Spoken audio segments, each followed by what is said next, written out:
تمام تعریفیں اللہ تعالیٰ جل مجدہ الکریم کے لیے، درود و سلام نبی کرم نور مجسم شفیع معظم احمد مجتبیٰ جناب حضرت محمد مصطفیٰ صلی اللہ تعالیٰ علیہ وسلم کی ذات والا صفات کے لیے حمد و صلوات کے بعد، عزیز دوستو، بزرگوں اور بھائیوں، انسان کھائے پیے سوئے جاگے تو اس کے جسم کی ضروریات پوری ہوتی ہیں، لیکن جب وہ اللہ کا ذکر کرتا ہے، نماز پڑھتا ہے، دعا مانگتا ہے، استغفار پڑھتا ہے، درود و سلام کے گجرے پیش کرتا ہے، تو پھر اس کی روحانی ضروریات پوری ہوتی ہیں۔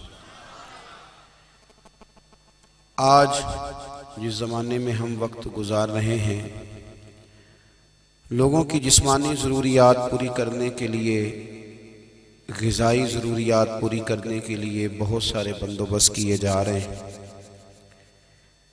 لیکن جتنا لوگ اپنی ظاہری ضروریات میں خود کفیل ہوتے جا رہے ہیں، اتنا ہی زیادہ وہ روحانی طور پر کمزور ہوتے جا رہے ہیں۔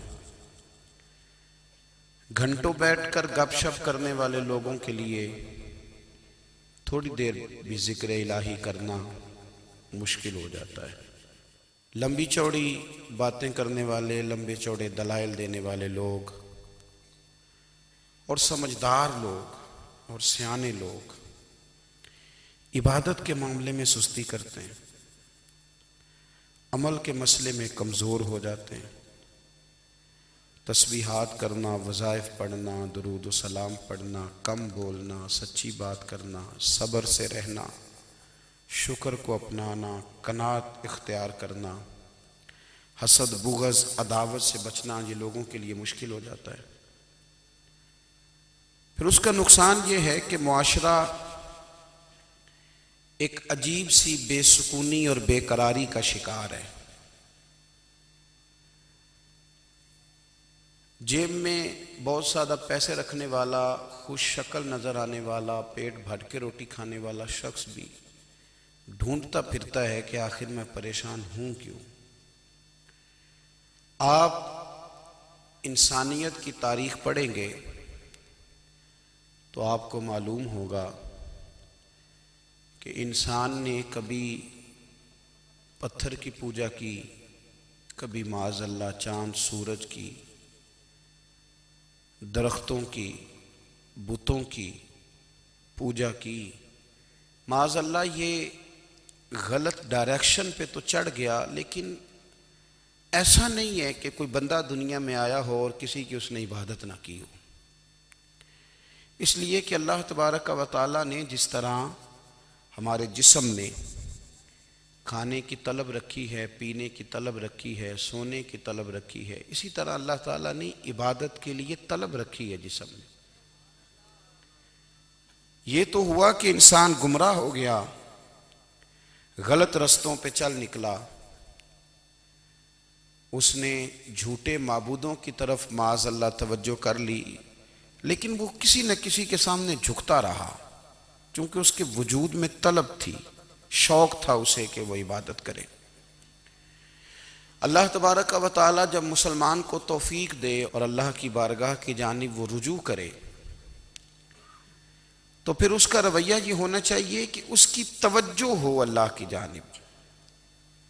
ہمارے ہاں تسبیحات پڑھ لی جاتی ہیں اگر کبھی موقع ملے، لیکن وہ خاص انہماک، وہ خاص شوق، وہ خاص ذوق اللہ تبارک و تعالیٰ کی عبادت کا، ایک ہوتا ہے نماز پڑھنا، ایک ہوتا ہے اہتمام کے ساتھ نماز پڑھنا، یعنی ذرا وقت پہ اٹھنا، ذرا صحیح کر کے وضو کرنا، ذرا شوق سے مصلی بچھانا۔ ایک ہوتا ہے تسبیح پڑھ لینا، اور ایک ہوتا ہے ذرا تھوڑا سا نا شوق کے ساتھ اللہ کو یاد کرنا۔ آپ کبھی جو میں نے آیہ کریمہ پڑھی، اس کی آپ شان نزول دیکھیں، نبی کریم صلی اللہ تعالیٰ علیہ وسلم کے نا کچھ صحابہ اللہ کی محبت کے شوق میں حضور کی بارگاہ میں حاضر ہوئے، اور انہوں نے آ کے عرض پتہ کیا کیا؟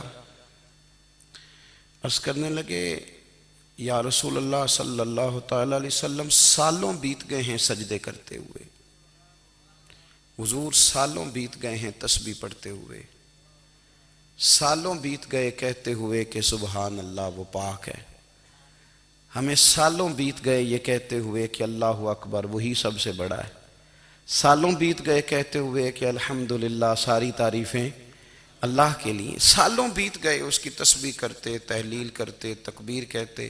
حضور اب نہ ہمارا اپنے رب سے ملنے کو جی چاہتا ہے، کبھی اے حقیقت منتظر نظر آ نہ لباس مجاز میں، لاکھوں سجدے تڑپ رہے ہیں میری جبین نیاز میں۔ اور اقبال کہنے لگے کہ تیرے عشق کی انتہا چاہتا ہوں، تو میری سادگی دیکھ کیا چاہتا ہوں، میرا ذرا سا تو دل ہے مگر شوق اتنا، میں وہی لن ترانی سنا چاہتا ہوں۔ میرا بھی دل کرتا ہے کہ اللہ میں تجھے کہوں میں تجھے دیکھنا چاہتا ہوں، جس طرح حضرت موسیٰ کلیم علیہ السلام نے کہا تھا، اور تو مجھے کہے کہ لن ترانی تو نہیں دیکھ سکتا، ذرا سا تو دل ہے مگر شوق اتنا، میں بھی وہی لن ترانی سنا چاہتا ہوں۔ پھر کہنے لگے بھری بزم میں راز کی بات کہہ دی، بڑا بے ادب ہوں سزا چاہتا ہوں۔ دیکھو سب لوگوں کے بیچ ہی میں نے یہ کہہ دیا۔ میرے عزیز صحابہ نا شوق میں، کتنے سارے لوگ ہیں آپ، کتنی ماشاءاللہ بڑی تعداد میں آپ آئیں، ہم بھی کبھی اس شوق میں گئے ہیں کہ ہمارے رب کو دیکھنے کو دل چاہتا ہے، ہمارا جی چاہے وہ کبھی ہمیں ملے، ہم کبھی اس کی زیارت کریں، اس کی بارگاہ کرم میں ہم حاضر ہوں۔ صحابہ نے عرض کیا یا رسول اللہ صلی اللہ تعالی وسلم ہمارا رب کہاں ہے؟ ہمارا نا اپنے رب کو دیکھنے کو جی چاہتا ہے۔ جب صحابہ نے یہ عرض کیا تو اللہ نے قرآن مجید نازل کیا، فرمایا وَإِذَا سَأَلَكَ عِبَادِي أَنِّي فَإِنِّي قَرِيبٌ، محبوب جب میرے بندے آپ کی بارگاہ میں آ کے میرے بارے میں پوچھیں نا تو ان سے کہہ دینا میں ان کے قریب ہی ہوں، قریب ہی ہوں۔ دلیل کیا ہے؟ بھائی اذا دان، یہ جب بھی مجھ سے دعا مانگیں گے میں ان کی دعاؤں کو قبول فرماؤں گا، میں ان کے قریب ہوں، میں ان کے قریب ہوں۔ یہ جب بھی دعا مانگیں گے نا میں قبول کروں گا، میں ان کے قریب ہوں۔ اللہ تبارک و تعالیٰ کے بندے اللہ سے محبت کرتے، رب کی بارگاہ میں جھکتے، اس کو اپنے دکھ سناتے، اس کے پیارے محبوب صلی اللہ تعالیٰ علیہ وسلم کا وسیلہ لے کے اس کے حضور حاضر ہو جاتے، پیشانیاں سجدوں سے روشن ہوتی۔ ہم نا ہر چیز کے لیے وقت نکالتے ہیں، ہر چیز کے لیے، لیکن عبادت کے لیے وقت نہیں نکالتے۔ ہر شے آباد ہے، ہر شے، ہماری فیس بک بھی آباد ہے، واٹس ایپ بھی آباد ہے، ہمارے ٹویٹر بھی آباد ہیں، ہماری ہر چیز آباد ہے۔ سب سے کم آباد ہمارا مصلی رہ گیا ہے، سب سے کم۔ وہ لوگ اب ڈھونڈنے سے ملتے ہیں جن کی بغل میں مصلی ہوتا تھا۔ میرے بھائی آپ کتنا کو دنیا کے پیچھے بھاگو گے تھکا دے گی، کتنا دولت کے پیچھے بھاگو گے تھکا دے گی۔ آپ جب اپنی زندگی میں جمع تفریق کرو گے نا تو مرتے وقت احساس ہوگا کہ سارا کچھ تو لوگوں کے لیے کیا، اپنے لیے تو کر ہی کچھ نہیں سکے۔ اور ہم عبادت کے معاملے میں بہانے بازی بھی کرتے ہیں، ہم کہتے ہیں اوہو رزق کمانا بھی تو عبادت ہی ہے نا، تو میں حلال روزی کے لیے جا رہا ہوں یہ بھی تو عبادت ہے نا۔ میری طرح کے لوگ کہہ دیتے ہیں کہ میں سویرے اٹھ کے مدرسے میں کچھ اسباق دیکھتا ہوں تو یہ بھی تو عبادت ہے، میں بیان کرنے کے لیے مطالعہ کرتا ہوں تو یہ بھی تو عبادت ہے نا، اتنے لمبے سفر کر کے ملک میں دنیا میں گھومتا ہوں تو یہ بھی تو میں عبادت ہی کر رہا ہوں۔ اب اسپیشل نفلوں کے لیے وقت کس طرح نکلے، اسپیشل کر کے تسبیح میں کیسے چلاؤں، میں سارا کچھ ہم بہانے بنا لیتے ہیں نا۔ میرا سوال یہ ہے کہ یہ ساری باتیں صحابہ کو، نبی کریم کو، دیگر لوگوں کو بھی تو پتہ تھی نا، لیکن آپ غور تو کریں 23 سال حضور کو وقت ملا، مختصر وقت ظاہراً تبلیغ کرنے کے لیے، پوری دنیا میں دین بھی پھیلانا ہے۔ گھر میں 11 ازواج ہیں، 4 بیٹیاں ہیں، ان کی اولادیں، سارے کام کاج بھی دیکھنے ہیں، لیکن سیدہ طیبہ طاہرہ حضرت عائشہ صدیقہ رضی اللہ تعالیٰ عنہ فرماتی ہیں سارا دن تبلیغ کرتے، ہر غلام کے دکھ سنتے، گھر میں آتے تو اپنے گھر والوں کا خیال کرتے، کام میں ہمارا ہاتھ بٹاتے. قربان جاؤں، کہتی ہیں زمانہ سارا سو جاتا لیکن آمنہ کے لال مصلی بچھا لیتے. دنیا سو گئی ساری، سب سو گئے، جو خدام تھے، وہ جو غلام تھے، وہ سو گئے. صحیح مسلم میں لفظ ملیں گے، سیدہ پاک فرماتی ہیں او میرے نبی کے غلاموں، میں نے یہ رنگ بھی دیکھا ہے کہ حضور نے اتنا کھڑے رہے، اتنا قیام کیا، اتنا قیام کیا کہ مقدس پیروں میں ورم آ گئے، سوج گئے پیر. اتنے بڑے دل پہ ہاتھ رکھ کے نہیں بتا سکتا کہ میرے کبھی نماز میں پیر سوج گئے ہوں، کوئی نہیں بتا سکتا. بچوں کی روٹی کماتے تھک گئے بات الگ ہے، ہم سیر کرنے گئے تو تھک گئے بات الگ ہے، لیکن عبادت میں یہ بھی تو مسلم شریف ہے نا، یہ بھی تو دین ہے نا، یہ بھی تو حضور کی سنت ہے، یہ بھی تو وہ چیز ہے جو کریم کی آنکھوں کی ٹھنڈک ہے. سیدہ فرماتی ہیں پیروں میں ورم آ گئے اور ساری رات ہی حضور نے نماز پڑھی اور ایک ہی آیت بار بار دہرائی. مسجد نبوی میں بلال حبشی نے فجر کی اذان دے دی اور حضور ابھی مصلی پہ تھے. کریم فارغ ہوئے، میں نے عرض کی یا رسول اللہ صلی اللہ علیہ وسلم، آپ کے تو صدقے اللہ اگلے پچھلوں کے گناہ معاف کرے گا، تو آپ اتنی آہوزاری کیوں فرماتے ہیں؟ آپ تو شفیع ہیں، آپ تو انبیاء کے امام ہیں. تو حضور نے فرمایا عائشہ تم نے گنوایا ہے نا میرے اللہ کی مجھ پر کتنی رحمت ہے. افلا اکون عبدا شکورا، فرمایا اگر اس نے اتنی نعمتیں دی ہیں تو کیا میں اس کا شکر گزار بندہ نہ بنوں؟ میں شکر گزار بندہ نہ بنوں اس کا؟ پھر اگر اتنی نعمتیں اس نے دی ہیں، مجھے اتنا نوازا ہے، تو پھر میں اس کے سامنے سجدے نہ کروں؟ او میرے بھائی، بڑے قابل فخر لوگ ہیں ہم کہ ہم نبی پاک کے غلام ہیں. ہم قابل فخر ہیں کہ نبی کریم کے غلام ہیں. کیا کبھی اس غلامی کے شکرانے میں بھی 2 نفل پڑھے کہ یا اللہ تیرا شکر ہے تو نے ہمیں حضور کا غلام بنایا ہے؟ یاد رکھیں کہ اپنی روحانی زندگی کو آباد کریں، استغفار پڑھیں، تسبیحات کریں. حضرت عبداللہ ابن عمر رضی اللہ تعالیٰ عنہ حضرت عمر کے صاحبزادے، مکہ مکرمہ میں ان کی قبر ہے. میں نے جب انہیں پڑھا تو مجھے ان سے بڑا پیار ہو گیا، لیکن آپ کو پتہ ہے وہاں جا کے کسی شخص کا مزار تلاش کرنا یا پوچھنا ایک مشکل کام ہوتا ہے. تو ایک دفعہ میں مکہ شریف میں حاضر تھا تو ایک گاڑی والا ڈرائیور مجھے کہنے لگا کہ مولانا میں آپ کو جانتا ہوں، مجھے آپ سے محبت ہے، ایک بات بتاؤں آپ کو؟ میں نے کہا بتاؤ. کہنے لگے حضرت عبداللہ ابن عمر کی قبر دیکھنی ہے. میں نے کہا یہ تو نہیں کہہ رہا، یہ کسی نے بندوبست کرایا ہے، یہ اللہ نے تیرے دل میں بات ڈالی ہے، یہ ہو گیا تو لے چل مجھے. حضرت عبداللہ ابن عمر کو نبی پاک نے فرمایا تھا راجل صالح، یہ نیک بندہ ہے، یہ متقی آدمی. حضرت عبداللہ ابن عمر رضی اللہ تعالیٰ عنہ سیدنا فاروق اعظم رضی اللہ تعالیٰ عنہ کے صاحبزادے ہیں اور ان کی ہمشیرہ سیدہ حفصہ رضی اللہ تعالیٰ عنہ حضور کی زوجہ محترمہ. ایک دن اپنی ہمشیرہ سے کہنے لگے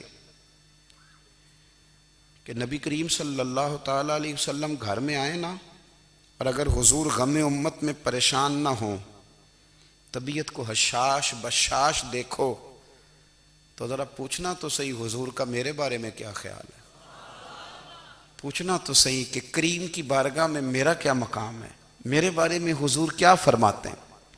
اب بہن کو کام بتائے اور بتائے بھی بھائی، اور پھر بہن وہ کام نہ کرے، یہ تاریخ میں ہوتا نہیں. حضرت عمر فاروق رضی اللہ تعالیٰ عنہ کی صاحبزادی ام المومنین رضی اللہ تعالیٰ عنہ فرماتی ہیں کہ میں تو بس منتظر تھی. انہوں نے تو کہا تھا نا کہ اگر تم حشاش بشاش دیکھو تو بات کرنا، لیکن حضور تشریف لائے، میری باری تھی، میرے گھر تشریف لائے، کھانا پیش کیا تو فوراً میں نے عرض کی حضور ایک بات پوچھنی تھی.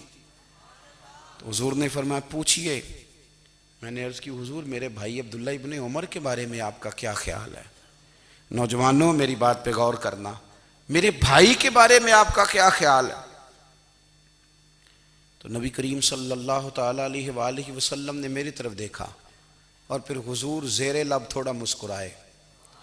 اور بریلی کے امام کہتے ہیں کہ حضور مسکرا دیتے تھے نا تو جو بڑا دکھی ہوتا تھا وہ بھی ہنس پڑتا تھا.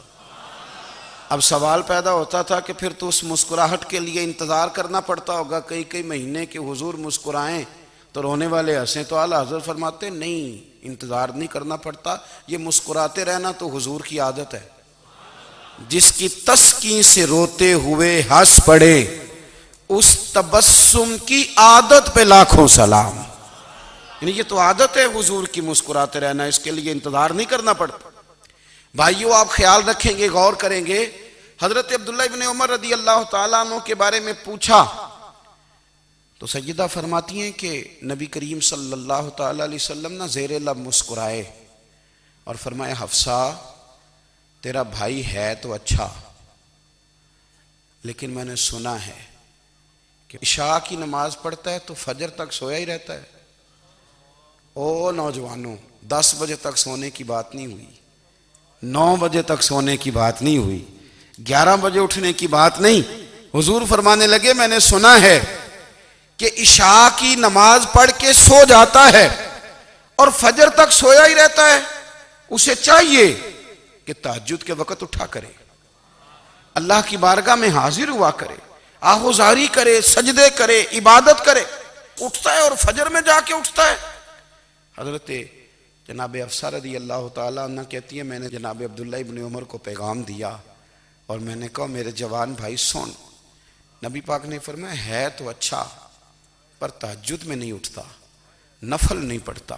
او میری ملت کے جوانوں، مزہ نہیں آ جاتا جب ساری دنیا سوئی ہو، ساری دنیا، اور بستر بھی گرم ہو اور نیند بھی پورا غلبہ کر رہی ہو، اور اچانک گھنٹی بجے دماغ میں، آنکھ کھلے، گھڑی پہ نظر پڑے، 3:30 4 بجے کا پیغام گھڑی بتائے، اور کوئی چڑھتی جوانی والا اٹھ کے وضو کرے، اور جب وہ مصلی کھول کے بچھائے تو مدینے والے محبوب کہتے ہیں کہ ہر نماز پہ رب ثواب دیتا ہے، اور جو اٹھ کے تہجد کی نماز پڑھے اسے دیکھ کے تو رب مسکراتا ہے، جو اس کی شان کے لائق ہے، جو اس کی شان کے لائق، وہ مسکراتا ہے، خوش ہوتا ہے کہ میرا بندہ تہجد میں اٹھ گیا، وہ مسکراتا ہے۔ کاش ہماری صبحیں کبھی اپنے مالک کے نام ہو جائیں، کاش کے صبح۔ حضرت ابو الحسن رحمۃ اللہ تعالیٰ علیہ حضرت معاذ ابن جبل رضی اللہ تعالیٰ عنہ کے پاس بیٹھا کرتے تھے، فرماتے ہیں ان سے جو پیار بڑھا تو پھر میرا مصلی سے بھی بڑھ گیا۔ تابعی ہیں، فرماتے ہیں صحابی رسول سے محبت ہوئی تو ذکر سے بھی ہو گئی، پھر درود شریف سے بھی ہو گئی، محبت ان سے بڑھی تو پھر اللہ نے مسجد کا پیار بھی بڑھا دیا۔ آپ فرماتے ہیں کہ میری ہر وقت بھی یہ چاہتی تھی کہ بس اللہ اللہ کروں، بس اللہ اللہ کروں، بس نہ میں ذرا تھوڑی جان چھڑاؤں لوگوں سے، کوئی 10 منٹ ملے تو میں کچھ 4 نفل پڑھ لوں، میں تھوڑا سا نہ بچوں لوگوں سے، اور مجھے تسبیح ملے تو میں نہ کچھ 400-500 دفعہ استغفار پڑھوں، سبحان اللہ، الحمدللہ، اللہ اکبر، لا حول ولا قوت الا باللہ، میں نہ تسبیحات پڑھوں۔ فرماتے ہیں کہ بچے تھے گھر میں 6-7، غربت تھی، کام ملتا کوئی نہیں تھا، اور میں کام چور نہیں تھا، کام ڈھونڈتا تھا، پر اللہ کی قدرت کے کام نہیں ملتا تھا۔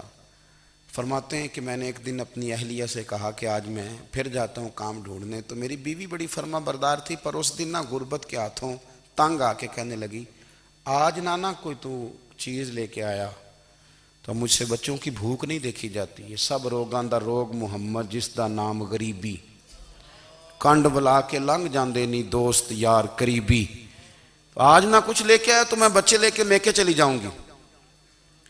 شیخ فرماتے ہیں کہ میں بڑا پریشان گھر سے نکلا، پر میں نے صبح سے لے کے زور تک کام ڈھونڈا، کام ملا کوئی نہیں، تو میرے دل میں خیال آیا چلو کام نہیں ملتا تو اللہ اللہ تو کرے نا، چلو بندوں کی مزدوری نہیں ملتی تو رب کریم کی عبادت ہی کرتے ہیں۔ فرماتے ہیں کہ میں نے نا فرات کے پانی سے وضو کیا، نہر کے، شدید دھوپ تھی، ساتھ ریت تھی اور ریت تپ رہی تھی، میں نے اپنا رومال وہیں مصلی کے طور پر بچھا لیا، اور فرماتے ہیں کہ زور سے لے کر عصر تک نماز پڑھی، دھوپ بھی پورے زور پہ، پر میرے سجدے کا ذوق بھی پورے زور پہ۔ فرماتے ہیں سورج بھی چمک رہا ہے اور رب کی عبادت کا ذوق بھی پورے زور پہ، میں سجدہ کروں تو پھر میرا اٹھانے کو جی نہ چاہے، میرے استاد لکھا کرتے تھے، یہ ان کا شعر ہے، وہ کہا کرتے تھے مجھے سوز دے، مجھے ساز دے، اور مجھے نیم شب کا نیاز دے، دم سجدہ خود کو میں توڑ دوں، مجھے ایسا ذوق نماز دے۔ اور میں تیری بہار کا پھول ہوں، میں کھلا بھی ہوں تو تیرے لیے، مجھے میری شاخ سے توڑ لے، مجھے اپنی زلف کا ناز دے۔ بھائی فرماتے ہیں کہ عصر تک میں نے نفل پڑھے، دل ڈھلنے لگا، عصر کی نماز پڑھی اور میں وہاں سے چلا۔ اب میں جب نکلنے لگا تو دل میں خیال آیا کہ چھوٹی چھوٹی دیواریں ہیں گھر کی، بغیر کچھ لیے جاؤں گا تو بیوی دور سے دیکھے گی تو شور کرے گی کہ پھر خالی ہاتھ آ گیا ہے۔ کہتے میں نے اپنی اسی رومال میں جس پہ میں نے نماز پڑھی تھی نا، رومال میں کی آخی دے پنجابی صافہ کہتے ہیں، اسی میں نا میں نے کچھ ریت بھر لی کہ وہ دور سے دیکھے گی تو سمجھے گی کچھ لے کے آیا ہے، چلو جا کے اسے بتا دوں گا کہ آج پھر مزدوری نہیں ملی۔ کہتے ہیں وہ ریت لے کر جب میں گھر میں گیا تو پہلے بیوی دروازے پہ کھڑی ہوتی تھی، پوچھتی تھی خالی ہاتھ آ گئے ہو؟ آج میں نے دیکھا تو ہے ہی کوئی نہیں۔ فرماتے ہیں میں اندر داخل ہوا، سلام لیے، کونے میں میں نے وہ رومال رکھ دیا اور میں نے آواز دی کہ بھلی مانس کہاں ہو؟ تو وہ کہنے لگی آپ منہ ہاتھ دھو لیں، میں روٹی لے کے آئی۔ میں نے کہا روٹی کہاں سے آ گئی؟ یہاں تو کئی دنوں کے فاقے، تو کئی دنوں کی غربت ہے، یہاں تو اس گھر میں تو فقیری ہے۔ فرماتے ہیں کہ وہ روٹی لے کے آئی اور اس وقت کی جو موجودہ نعمتیں تھیں، سمجھ لیں سلاد، اچار، ہر چیز ساتھ لائی۔ میں نے کہا کہ بچے کہاں گئے؟ کہنے لگی وہ کھانا کھا کے کھیلنے گئے، آپ کھانا کھا لیں آ جاتے۔ کھانا اس نے چن دیا۔ میں نے حیرت انگیز لہجے میں ساری نعمتیں اپنے دسترخوان پہ دیکھ کر کے بیوی سے پوچھا یہ کہاں سے آیا کھانا؟ بچوں کو تو نے کہاں سے کھانا کھلایا؟ یہ سارا کچھ کیسا ہے؟ تو کہنے لگی پتہ نہیں آج آپ کس کریم کی مزدوری کرنے چلے گئے تھے، پتہ نہیں کس کریم کی، میرے گھر میں تو اتنی نعمتیں آئی ہیں کہ مجھ سے سنبھالی نہیں جا رہی، اتنا اناج ہے، اتنا گندم ہے، کس کریم کے دروازے آج چلے گئے تھے؟ یہ کہتے کہتے وہ اٹھی اور اٹھ کر کے کہنے لگی پہلے بڑا کچھ آیا تھا، اب کیا لے آئے ہو؟ اور جا کر کے نا اس نے وہ ریت والا رومال کھولا، کہنے لگے میں تو لے کے آیا تھا ریت، تو میرے رب نے اسے بھی سونے اور ہیرے بنا دیا تھا۔ جب آپ کی توجہ اللہ کی جانب، میرے نبی پاک صلی اللہ تعالی علیہ وسلم نے فرمایا ہر چیز اپنے رب سے مانگ، ہر چیز مانگ، ہر چیز مانگ۔ یا رسول اللہ کیا کچھ؟ میرے محبوب نے فرمایا تیرے گھر میں نمک بھی ختم ہو جائے تو وہ بھی اپنے رب سے مانگا کر، تو مانگنا وہ تجھے دے گا، تو اس کی بارگاہ میں کشکول طلب دراز تو کرنا۔ اور ترمذی شریف میں عجیب لفظ ہیں، رسول کائنات نے فرمایا، رب کریم فرماتا ہے جب میرا بندہ ہاتھ اٹھاتا ہے نا تو مجھے حیا آتی ہے کہ میں خالی کیسے لوٹا دوں اس کے، اتنے بڑے بادشاہ کی بارگاہ میں۔ او بھائی لوگوں سے عزتیں تلاش کرتے ہو تو وہ کیا تمہیں عزت دیں گے؟ وہ تو کل اچھا کہتے ہیں پرسوں برا کہنے لگ جاتے ہیں۔ لوگوں کے سامنے گڈ بک میں آنا چاہو گے تو وہ تو سویرے تمہارے بارے میں کچھ کہیں گے، شام کچھ اور کہیں گے۔ اپنی روحانی زندگی آباد کریں، اپنے مسلح کو وقت دیں، اور دنیا سے چھپ کر اس موبائل کو بند کر کے اور اپنے آپ سے بھی چھپ کے اور تنہا ہو کے چھپا کے سارا کچھ اپنے آنسو اپنے رب کی بارگاہ میں پیش کریں، اس کے حضور حاضری دیں۔ سنو نا ترمذی کی حدیث، اور اسے یاد رکھنا، نبی پاک علیہ السلام نے فرمایا اپنے دکھ لوگوں کے سامنے نہ بیان کرنا، سیٹھوں نوابوں کو نہ بتاتے پھرنا، دنیا داروں کے سامنے جا کے نہ رونا کہ میں تکلیف میں ہوں۔ فرمایا اگر دنیا داروں کو دکھ بتاؤ گے رب تمہیں کبھی غنی نہیں کرے گا، اور لوگ ہیں کہ الٹا مذاق اڑائیں گے۔ آپ کی جس سے بڑی پکی یاری ہے نا، پکی، وہ تب تک پکی ہے جب تک آپ نے 50,000 مانگا نہیں، اور جس وقت آپ نے کہہ دیا کہ میں مجبور ہوں میری مدد کر تو پھر ختم ہو گئی دوستی۔ لوگوں کی تعلقات آپ کے ساتھ تب تک ہیں جب تک آپ ان سے کوئی ضرورت وابستہ نہیں کرتے۔ کریم محبوب فرمانے لگے بندوں کے سامنے دکھ نہ بیان کرنا، اللہ تجھے کبھی غنی نہیں کرے گا۔ تو اپنے دکھ اپنے رب کو بتا، تو دعائیں مانگ، تو اس کی بارگاہ میں حاضر ہو، تو اس کے حضور عرض کر۔ فرمایا اپنے دکھ اپنے رب کو بتا، وہ جلدی کرے یا دیر سے کرے تجھے ساری دنیا سے بے نیاز کر دے گا، تجھے کسی کا محتاج نہیں رہنے دے گا۔ اپنے مسلح کو، اپنی دعاؤں کو. ایک بزرگ فرماتے ہیں میں نے دعا مانگنے کا طریقہ اپنی بیوی سے سیکھا. دعا مانگنے کا طریقہ اپنی، سیکھنے والے تو اپنے بچوں سے بھی سیکھ لیتے ہیں، سیکھنے والے تو ہر ایک سے سیکھتے ہیں. وہ کہتے ہیں میں نے دعا مانگنے کا سلیقہ اپنی بیوی سے سیکھا ہے. حضرت وہ کس طرح؟ فرمانے لگے میری بیوی نے نا مجھے کوئی کام بتایا، کچھ پیسوں کی ضرورت کے لیے کہا، تو میں نے اسے کہا کہ بھئی ابھی میرے پاس نہیں ہے، کچھ دنوں میں آتے ہیں تو میں دے دوں گا. عورتوں کی عادت ہوتی ہے وہ بار بار یاد کراتی ہیں. 2-4 دنوں کے بعد پھر اس نے کہا حضرت وہ میں نے کہا تھا کچھ پیسے، میں نے اسے کہا کہ ابھی میرے پاس نہیں ہے، کچھ دنوں میں ملتے ہیں تو میں تمہیں دے دوں گا. اس نے کچھ دنوں کے بعد پھر کہا حضور وہ میں نے کچھ پیسے کہے تھے. فرماتے میں نے ڈانٹ دیا، میں نے کہا کہ کیا تو روز مجھے شرمندہ کرتی ہے، کہا نا میرے پاس نہیں ہے، ہوں گے تو دے دوں گا، تو روز یاد کراتی ہے. فرماتے ہیں اس نے پہلے تو میری ڈانٹ کو سہا، پھر میرے سخت جملوں نے اس کی آنکھوں میں آنسو پیدا کر دیے، پھر اس نے اپنے آنچل میں اپنے اس دکھ کو سمیٹا، اور پھر اس نے ایک جملہ کہا تو میں رو پڑا اور مجھے اپنے رب سے مانگنے کا طریقہ آ گیا. مجھے کہنے لگی حضرت جی آپ نے ڈانٹ دیا میں نے سہ لیا، پر آپ ہی میرے شوہر ہیں، بتائیں نا آپ سے نہ کہوں تو میں کس سے جا کے کہوں. فرماتے ہیں میں رو پڑا اور میں کھل کے رویا اور میں تڑپ کے رویا، اور پھر میری سسکیاں بند گئیں. تو مجھے کہنے لگی آپ کو کیا ہوا؟ میں نے کہا مجھے بھی دعا مانگنی آ گئی ہے. جب میں اسے کہوں گا نا اللہ تو ہی میرا رب ہے، میں تجھ سے نہ کہوں تو میں کس سے جا کے کہوں؟ میں کیوں کسی بندے سے سوال کروں؟ میں کیوں کسی دنیا دار سے کہوں؟ میں تیرے بندوں کا، نیک بندوں کا وسیلہ لے کے، تیرے محبوب کی غلامی لے کے تیری بارگاہ میں آیا، تجھ سے نہ مانگوں تو کس سے مانگوں؟ سمجھ آ گئی ہے. جب میں اس رنگ میں مانگوں گا تو پھر رب میرے اوپر بڑا ہی فضل فرمائے گا، وہ میرے اوپر بڑی رحمت کرے گا، وہ میرے لیے آسانیاں کرے. عزیز دوستو ہم اس طرح کرنے لگ گئے ہیں کہ ہم نے نا اپنے تعلقات پر اعتماد کرنا شروع کر دیا ہے. میرے تعلقات بہت ہیں. ہم نے اپنی دولت پر اعتماد کرنا شروع کر دیا ہے، میرے پاس دولت بہت ہے. ہم نے اپنے علم پر، اپنی شہرت پر اعتماد کرنا شروع کر دیا ہے کہ میرے پاس فلاں چیز بہت ہے.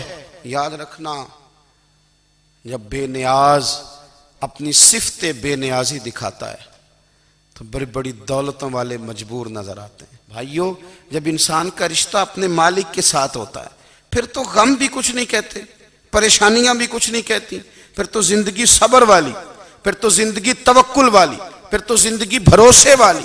پھر انسان اپنے آپ کو رسوا نہیں کرتا، دنیا داروں سے امیدیں اس کی ختم ہو جاتی، امیدیں اللہ رسول سے لگا لیتا ہے، مضبوط ہو جاتا ہے، مضبوط، طاقتور ہو جاتا ہے، خوددار ہو جاتا ہے، باوقار باعزت ہو جاتا ہے.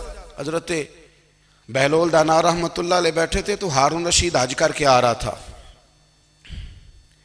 تو رستے میں حضرت شیخ سے ملاقات ہو گئی تو السلام علیکم کے بعد کہنے لگا حضور کوئی حکم ہو تو بتائیے گا.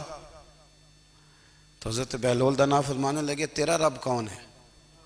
اس نے کہا اللہ. تو فرمایا میرا کون ہے؟ کہا اللہ. فرمانے لگے تو بڑا ہی بیوقوف ہے، کیا تو یہ سمجھتا ہے کہ رب ہارون رشید کو تو دے گا اور بہلول دانا کو بھول جائے گا؟ تیرا بھی وہی رب ہے، میرا بھی وہی رب ہے. اس نے اگر تجھے دے کے آزمایا ہے تو ہو سکتا ہے مجھے نہ دے کے آزما رہا ہو. جب اس کی حکمت کے تقاضے ہوں گے تو عطا کرے گا اور دے گا. تو جا اپنا کام کر. بھائی اپنی روحانی زندگی، اپنی عبادات، اپنے وظائف، اپنے روزمرہ کے معاملات، اپنی دعائیں، اپنا استغفار.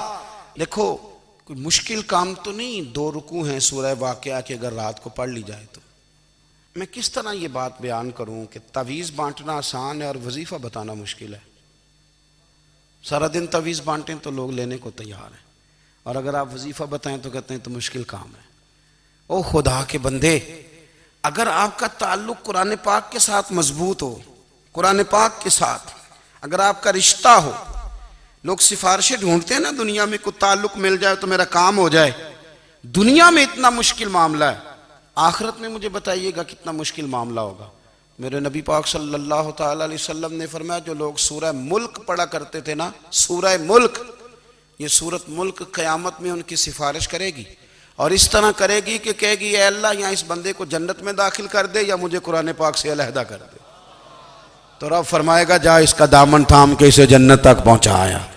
آپ بات کو سمجھیں، جب آپ کے تعلقات اپنے معاملات کے ساتھ مضبوط ہوں گے، یہ نبی کریم نے وعدہ کیا ہے کہ تو سورت واقعہ پڑھ تیرے گھر میں فاقہ نہیں آئے گا۔ حضرت عبداللہ ابن مسعود رضی اللہ تعالیٰ عنہ بیمار تھے تو حضرت عثمان غنی رضی اللہ تعالیٰ عنہ تیمارداری کے لیے تشریف لے گئے اور جا کر کے کہا کہ آپ بڑے بیمار ہیں، آپ کی بیٹیاں زیادہ ہیں، میں چاہتا ہوں کہ خزانے میں سے کچھ مدد کروں۔ تو سیدنا عبداللہ ابن مسعود رضی اللہ تعالیٰ عنہ اٹھ کے بیٹھ گئے اور کہنے لگے امیر المومنین، اللہ آپ کو میری طرف سے میری بیٹیوں کی طرف سے بہتر صلہ دے، میری بیٹیوں کو کسی خزانے کی ضرورت نہیں، میں نے انہیں خزانہ دے دیا ہے۔ کہا جناب آپ نے کون سا خزانہ دیا ہے، میں آپ کے مالی معاملات کو جانتا ہوں۔ تو فرمانے لگے امیر المومنین، میرے نبی کریم نے فرمایا ہے جو سورت واقعہ پڑھے اسے کبھی فاقہ نہیں آتا، میں نے بیٹیوں کو یاد کرا دی ہے، یہ خزانہ میں نے انہیں دے دیا ہے۔ وہ سارے والدین سنیں جو بیٹیوں کے لیے پریشان رہتے ہیں۔ حضرت عبداللہ ابن مسعود نصیحت کر رہے ہیں، فرمانے لگے میں نے سورت واقعہ یاد بھی کرا دی ہے، پڑھنے کی عادت بھی ڈال دی ہے۔ حضور نے فرمایا ہے جو سورت واقعہ پڑھے اسے فاقہ نہیں آتا۔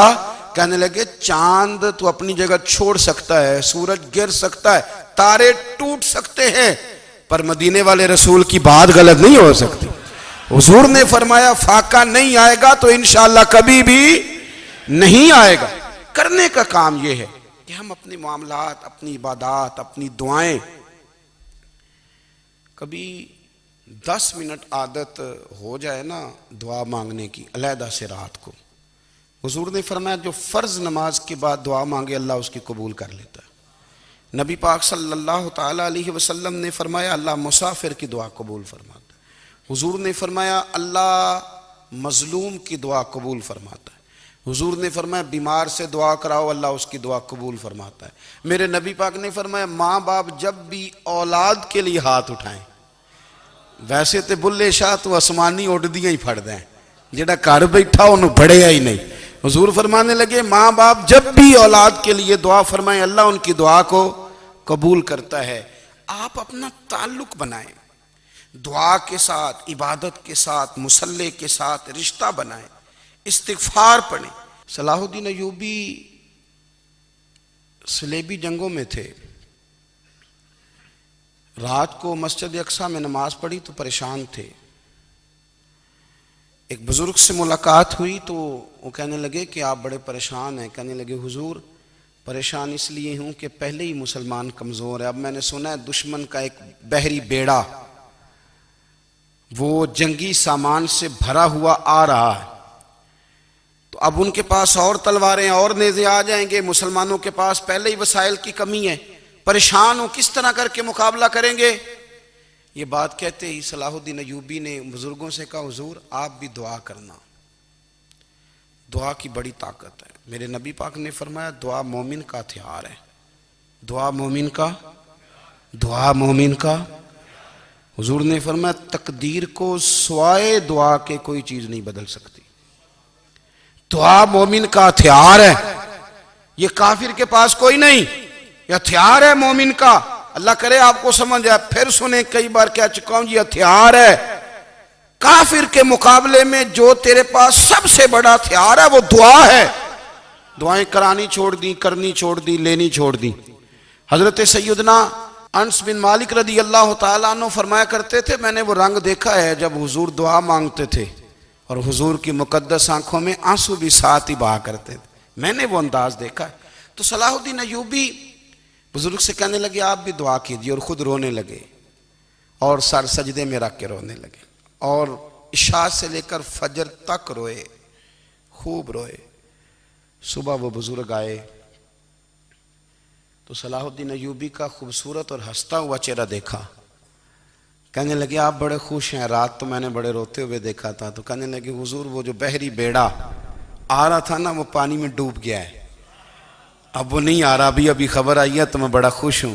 بزرگ کہنے لگے اٹھ سینے سے لگ، اور سن ایک بات، وہ بحری بیڑا پانی میں نہیں ڈوبا، وہ تیرے آنسوؤں میں ڈوب گیا ہے۔ وہ جو تو رات رویا ہے نا رب کریم کی بارگاہ میں تو وہ ڈوب گیا ہے۔ بھائی اپنا مصلی کا، عبادت کا، وظائف کا، اللہ اللہ کا سلسلہ اس کو مضبوط کریں، اپنی دعاؤں کے تعلق کو مضبوط کریں۔ دعائیں بڑے انقلاب برپا کر دیتی ہیں۔ ہم تھوڑے تھوڑے نا جب سے خشک ہوئے ہیں نا، خشک، اور میری تو جماعت ہی صوفیاء کی جماعت تھی، ہم تو داتا علی اجمیری کی جماعت سے، ہم تو خواجہ اجمیری کی جماعت سے، ہم تو شیخ احمد فاروق سرہندی کی جماعت سے، ہم تو صوفیاء کی جماعت۔ ہماری جماعت نے بھی وہ تعلق جو ہمارے بزرگوں نے بنایا تھا۔ بزرگ اللہ کے قریب کیسے جاتا ہے؟ ہمارے یہاں نا بہت سارے لوگ کہتے ہیں جی نظر ہو گئی تو کام ہو گیا۔ بھئی جو بخاری مسلم میں طریقہ ہے نا اللہ کا قرب پانے کا، وہ تو نفل ہے۔ نبی کریم علیہ السلام نے فرمایا بندہ نفلوں کے ذریعے رب کے قریب جاتا ہے، اور اتنا قریب جاتا ہے کہ پھر اللہ اس کی زبان بن جاتا ہے، اللہ اس کی آنکھیں بن جاتا ہے، کان بن جاتا ہے، ہاتھ اور پیر بن جاتا ہے۔ تو یہ تو عبادت ہے، یہ تو اللہ کی بارگاہ کی حاضری ہے جو آپ کو اللہ کے قریب کرے گی۔ تو اپنے نماز کو اہمیت دے کے ادا کریں، نمازیں موبائل بند کر کے ادا کریں۔ لیکن نا کچھ لوگ کہتے ہیں مجھے ٹائم نہیں ملتا نماز کا، تو میں کہتا ہوں یہ آپ نے بڑی جرت کی بات کی ہے۔ مجھے کو میرا پیر بھائی کہہ دینا میرے پاس ٹائم نہیں آپ کو ملنے کا، تو میں کہتا ہوں آج کے بعد آنا ہی نہ۔ تو کیا سمجھتا ہے، تو بہت بڑا آدمی ہے، تیرے پاس ٹائم نہیں اور ہمیں ملنے کا ٹائم، موج کر۔ تو آپ نے اللہ رسول کو کہہ دیا ٹائم نہیں۔ اور عجیب فلسفہ ہے نا، کہا جائے نماز پڑھنے آؤ تو کہتے ہیں کپڑے ٹھیک نہیں، اور کہا جائے کہ آؤ ذرا دعوت پہ چلیں تو کہتے ہیں 1 منٹ ٹھہر میں کپڑے بدل کے آیا۔ نماز کے لیے کہا تو کہتے ہیں ٹھیک نہیں، دعوت کے لیے کہا تو کہتے ہیں میں ذرا تیاری کر لوں، یوں جانا مناسب نہیں۔ یہ معاملہ ٹھیک نہیں۔ رب تو فرماتا ہے کہ جب تم مسجد میں آ تو زینت اختیار کر کے آ، خوب ذوق سے دعا مانگیں، خوب شوق سے نماز پڑھیں، خوب استغفار کا مزاج بنائیں۔ آپ لوگوں کے بیچ رہ کے سوکھ حاصل کرنا چاہتے ہیں، لیکن آپ کو پتہ ہے کئی مہینے غار حرا میں رہنا بھی مدینے والے محبوب کا طریقہ ہے۔ ہر سال اعتکاف بیٹھنا الگ سے، یہ بھی حضور کا طریقہ ہے۔ مسجد نبی کے اندر دروازہ کھلتا تھا نبی کریم کا، پر گھر کے اندر نفل پڑے نبی پاک نے۔ اور حضور فرماتے ہیں کچھ نفل نماز گھر میں بھی پڑھا کرو، گھر کو قبرستان نہ بناؤ۔ ہمارا گھر اللہ کے ذکر سے آباد ہوگا اگر ہم نماز پڑھیں گے نا۔ میں جب سنت پڑھنے کے لیے گھر میں کھڑا ہوتا ہوں تو میرا جو 2.5-3 سال کا بیٹا ہے نا، وہ بھی میرے ساتھ نماز پڑھنی شروع کر دے۔ اسے پتہ کوئی نہیں نماز کیا ہوتی ہے، لیکن وہ بھی نا سجدہ نہ بھی کرنا ہے تو ساتھ لیٹ ضرور جاتا ہے۔ پتہ چلا بچے لیکچر دینے سے نماز نہیں پڑھتے، نماز شروع کر دیں تو بچے بھی شروع کر دیتے ہیں۔ ہم جب پریشان ہوتے ہیں تو لیکچر دیتے ہیں، تو لیکچر تو باہر شاید چل جائے، گھر میں کیسے چلے گا؟ گھر میں تو عمل چلے گا۔ تو میرے عزیز، آج کے اس روحانی اجتماع میں ہمارے دوستوں نے جو محنت کی، ہم نے بار بار اپنی نیت سے پوچھا خدا ہمیں معاف کرے اگر کوئی ذاتی شہرت ہے، کوئی ہمارے ذاتی مفادات ہیں، رب ہمیں ہدایت دے۔ ہماری یہ خواہش تھی کہ روحانی اجتماع ہمیں تھوڑا سا اللہ اور اس کے رسول کے جانب مائل کرے، کچھ ہمارا رشتہ مصلی کے ساتھ مضبوط کرے۔